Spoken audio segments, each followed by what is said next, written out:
తెలంగాణలో బుల్డోజర్ రాజ్యం నడుస్తోందని మండిపడ్డారు BRS working president KTR.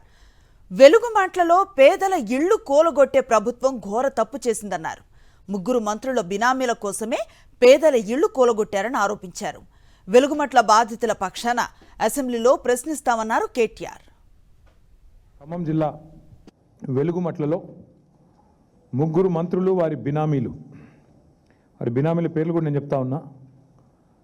వేజల్ల Suresh, Mullah Kishore, Damodar రావు, ఈ ముగ్గురు బినామీల కోసమే మొన్న వెలుగుమట్లలో ఖమ్మం కార్పొరేషన్ పరిధిలోని వెలుగుమట్లలో ముగ్గురు మంత్రుల బినామీల కోసం, వాళ్ళ రియల్ ఎస్టేట్ లాభాల కోసం, వాళ్ళ రియల్ ఎస్టేట్ వ్యాపారం కోసం 1000 మంది పేదవాళ్ళని మొన్న గూడు లేకుండా చేశారు. ఆ దారుణం జరగంగానే మేము మర్నాడే అక్కడున్నాం. వెలుగుమట్లలో పేదల ఇల్లు కూలగొట్టి కాంగ్రెస్ ప్రభుత్వం ఘోరమైన తప్పు చేసింది.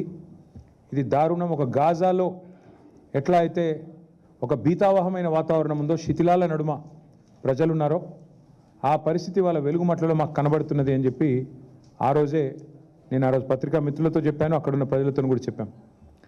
ప్రభుత్వం చేసింది తప్పు అనేది ఆ రోజు ఘంటాపదంగా చెప్పాం. ఈరోజు మేము చెప్పింది 100% వాస్తవం అని తేలిపోయింది.